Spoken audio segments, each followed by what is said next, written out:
Sonic octave kids Kannada channel ಅನ್ನು subscribe ಮಾಡಿ. ಹೊಸ ಕಾರ್ಟೂನ್ಗಳಿಗಾಗಿ ಬೆಲ್ ಐಕಾನ್ ಪ್ರೆಸ್ ಮಾಡಿ.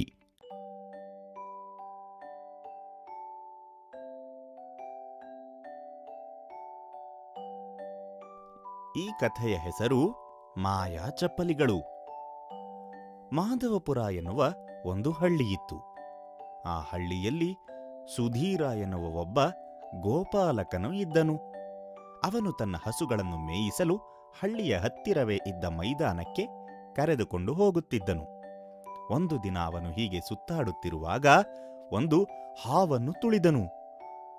ಇದರಿಂದ ಹಾವಿಗೆ ಗಾಯವಾಯಿತು. ಆದರೆ ಸುಧೀರನು ಒಳ್ಳೆಯ ಮನುಷ್ಯ. ಅವನು ತಕ್ಷಣ ಆ ಹಾವನ್ನು ಎತ್ತಿಕೊಂಡನು ಮತ್ತು ಹತ್ತಿರದಲ್ಲೇ ಇದ್ದ ಹುಲ್ಲಿನ ಹಾಸಿನ ಮೇಲೆ ಅದನ್ನು ಇಟ್ಟನು.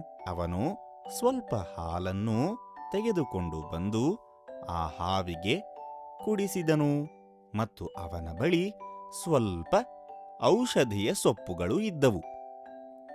ಅದರ ರಸವನ್ನು ಹಾವಿಗೆ ಗಾಯವಾದ ಕಡೆಗೆ ಹಚ್ಚಿದನು. ಸುಧೀರನ ಈ ಸಹಾಯ ಮಾಡುವ ಗುಣವನ್ನು ನೋಡಿ ನಾಗದೇವತೆಯು ಹಾವಿನಿಂದ ಹೊರಬಂದನು. ನೀನು ಸಹಾನುಭೂತಿ ಇರುವ ಒಳ್ಳೆಯ ಮನುಷ್ಯ. ನೀನು ನನ್ನ ನೋವನ್ನು ಅರ್ಥ ಮಾಡಿಕೊಂಡೆ ಮತ್ತು ನಿಸ್ವಾರ್ಥತೆಯಿಂದ ನಿನ್ನ ಕೈಲಾದಷ್ಟು ಸಹಾಯ ಮಾಡಿದೆ. ನಾನು ನಿನಗೆ ಮಾಯಾ ಚಪ್ಪಲಿಯನ್ನು ಉಡುಗೊರೆಯಾಗಿ ಕೊಡುತ್ತೇನೆ ಎಂದು ನಾಗದೇವತೆಯು ಮಾಯಾ ಚಪ್ಪಲಿಯನ್ನು ಅವನಿಗೆ ಕೊಟ್ಟನು. ನಂತರ ಅವನ ಕಿವಿಯಲ್ಲಿ ಒಂದು ಮಂತ್ರವನ್ನು ಅವನು ಉಪದೇಶಿಸಿದನು. ಅವನು ಹೇಳಿದನು, ನೀನು ಯಾವಾಗೆಲ್ಲ ಈ ಚಪ್ಪಲಿಗಳನ್ನು ಹಾಕಿಕೊಳ್ಳುತ್ತೀಯೋ ಮತ್ತು ನಾನು ನಿನಗೆ ಹೇಳಿಕೊಟ್ಟ ಈ ಮಂತ್ರವನ್ನು ಪಠಿಸುತ್ತೀಯೋ ಆವಾಗೆಲ್ಲ ನೀನು ಕಾಣದಂತಾಗುತ್ತೀಯ.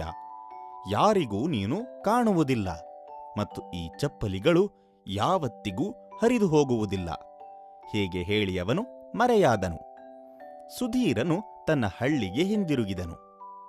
ಸ್ವಲ್ಪ ದಿನ ಕಳೆಯಿತು. ಅವನಿಗೆ ಸ್ವಲ್ಪ ಹಣದ ಅವಶ್ಯಕತೆಯಿತ್ತು. ಏಕೆಂದರೆ ಅವನಿಗೆ 2 ಹಸುಗಳನ್ನು ಕೊಂಡುಕೊಳ್ಳಬೇಕಿತ್ತು. ಅವನು ಹಳ್ಳಿಯ ಒಬ್ಬ ಬಡ್ಡಿ ವ್ಯಾಪಾರಿಯ ಹತ್ತಿರ ಹೋದನು ಮತ್ತು ಸ್ವಲ್ಪ ಹಣವನ್ನು ಕೇಳಿದನು. ಬಡ್ಡಿ ವ್ಯಾಪಾರಿಯು ನಿರಾಕರಿಸಿದನು.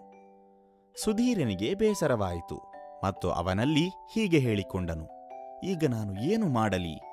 ಆ ಸಮಯದಲ್ಲಿ ಆ ಮಾಯಾ ಚಪ್ಪಲಿಗಳನ್ನು ಅವನು ಜ್ಞಾಪಿಸಿಕೊಂಡನು. ಅವನಿಗೆ ಒಂದು ಉಪಾಯ ಹೊಳೆಯಿತು. ಅವನು ಆ ಚಪ್ಪಲಿಗಳನ್ನು ಹಾಕಿಕೊಂಡನು ಮತ್ತು ಆ ನಾಗದೇವತೆ ಹೇಳಿಕೊಟ್ಟ ಮಂತ್ರವನ್ನು ಪಠಿಸಿದನು. ಏನಾಶ್ಚರ್ಯ! ಅವನು ಸಂಪೂರ್ಣ ಕಾಣದಾದನು. ನಂತರ ಸುಧೀರನು ಬಡ್ಡಿ ವ್ಯಾಪಾರಿಯ ಮನೆಯ ಚಾವಣಿಯಿಂದ ಹಣವನ್ನು ತೆಗೆದುಕೊಂಡು ತನ್ನ ಮನೆಗೆ ಹಿಂದಿರುಗಿದನು.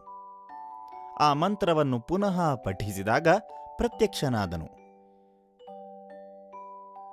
ಈಗ ಸುಧೀರನು ಸುಲಭವಾಗಿ ಹಣ ಮಾಡುವ ದಾರಿಯನ್ನು ಕಂಡುಕೊಂಡನು. ಇದರಿಂದ ಅವನು ಜನರ ಬಳಿಯ ಹಣವನ್ನು ಕದಿಯತೊಡಗಿದನು. ಮಾಧವಪುರದ ರಾಜನಿಗೆ ಇದರ ಬಗ್ಗೆ ತಿಳಿದಾಗ ಸುಧೀರನನ್ನು ಸೆರೆಮನೆಗೆ ತಳ್ಳಿದರು. ಒಂದು ದಿನ ಶತ್ರುಗಳು ಮಾಧವಪುರವನ್ನು ಆಕ್ರಮಣ ಮಾಡಿದರು. ಮಾಧವಪುರದ ರಾಜನು ಮತ್ತು ಅವನ ಸೇನೆಯು ಎಷ್ಟು ಪ್ರಯತ್ನಪಟ್ಟರೂ ಶತ್ರುವಿನ ಸೇನೆಯು ತುಂಬಾ ದೊಡ್ಡದಿತ್ತು. ಸುಧೀರನಿಗೆ ಈ ಎಲ್ಲಾ ವಿಷಯಗಳ ಬಗ್ಗೆ ತಿಳಿಯುತ್ತಿತ್ತು. ಆಗ ಅವನಿಗೆ ಒಂದು ಉಪಾಯ ಹೊಳೆಯಿತು. ಅದನ್ನು ರಾಜನಲ್ಲಿ ಹೇಳಲು ಅವನ ಭೇಟಿಗಾಗಿ ವಿನಂತಿಸಿಕೊಂಡನು. ರಾಜನು ಭೇಟಿಗೆ ಒಪ್ಪಿ ಸುಧೀರನನ್ನು ರಾಜನ ಮುಂದೆ ನಿಲ್ಲಿಸಲಾಯಿತು. ಸುಧೀರನು ರಾಜನಿಗೆ ಹೇಳಿದನು, ಓ ರಾಜನೇ, ನಾನು ನಿನಗೆ ಈ ಯುದ್ಧದಲ್ಲಿ ಸಹಾಯ ಮಾಡುತ್ತೇನೆ. ನನ್ನನ್ನು 1 ವಾರದ ಮಟ್ಟಿಗೆ ಹೊರಬಿಡಬೇಕು. ರಾಜನು ಒಪ್ಪಿಕೊಂಡನು. ನಾನು ನಿನ್ನನ್ನು ನಂಬುತ್ತೇನೆ, ನಿನ್ನನ್ನು ಬಿಡುತ್ತೇನೆ. ಆದರೆ ನೀನು ನನ್ನ ನಂಬಿಕೆಗೆ ದ್ರೋಹ ಮಾಡಿದರೆ ನಿನಗೆ ಗಲ್ಲು ಶಿಕ್ಷೆ ವಿಧಿಸುವೆನು. ಸುಧೀರನು ರಾಜನನ್ನು ನಂಬಿಸಿದನು ಮತ್ತು ರಾಜನು ಅವನನ್ನು ಹೊರಗೆ ಬಿಟ್ಟನು. ಸುಧೀರನನ್ನು ರಾಜನು ಹೊರಗೆ ಬಿಟ್ಟ ತಕ್ಷಣ ಅವನು ಮನೆಗೆ ಹೋಗಿ ಮಾಯಾ ಚಪ್ಪಲಿಗಳನ್ನು ಹಾಕಿಕೊಂಡನು ಮತ್ತು ಆ ಮಂತ್ರವನ್ನು ಪಠಿಸಿದನು. ನಂತರ ಅವನು ಕಾಣದಾದನು. ಈಗ ಯುದ್ಧ ಭೂಮಿಗೆ ಹೋಗಿ ಶತ್ರುವಿನ ಜೊತೆ ಹೊಡೆದಾಡಲು ಆರಂಭಿಸಿದನು. ಆದರೆ ಶತ್ರುಗಳಿಗೆ ಆಕ್ರಮಣ ಎಲ್ಲಿಂದ ನಡೆಯುತ್ತಿದೆ ಎಂದೇ ತಿಳಿಯಲಿಲ್ಲ. ಏಕೆಂದರೆ ಅವನು ಅವರಿಗೆಲ್ಲ ಕಾಣುತ್ತಲೇ ಇರಲಿಲ್ಲ. ಸುಧೀರನು ಮುಂದಿನ 4 ದಿನದಲ್ಲಿ ಶತ್ರುಗಳನ್ನು ಹೊಡೆದು ಸೋಲಿಸಿದನು ಮತ್ತು ರಾಜನ ಮುಂದೆ ಬಂದು ನಿಂತನು. ಈ ಸಮಯದಲ್ಲಾಗಲೇ ಸುಧೀರನ ಸಾಮರ್ಥ್ಯದ ಬಗ್ಗೆ ಮತ್ತು ಅವನ ಧೈರ್ಯದ ಬಗ್ಗೆ ತಿಳಿದುಕೊಂಡಿದ್ದನು. ರಾಜನು ಅವನನ್ನು ಹೊಗಳಿದನು ಮತ್ತು ಸೆರೆಮನೆಯಿಂದ ಬಿಡುಗಡೆಗೊಳಿಸಿದನು. ಮತ್ತೆ ಅವನಿಗೆ ಪಾರಿತೋಷಕವನ್ನೂ ಕೊಟ್ಟು ತನ್ನ ಆಸ್ಥಾನದಲ್ಲಿ ಒಂದು ಪದವಿಯನ್ನೂ ಕೊಟ್ಟನು.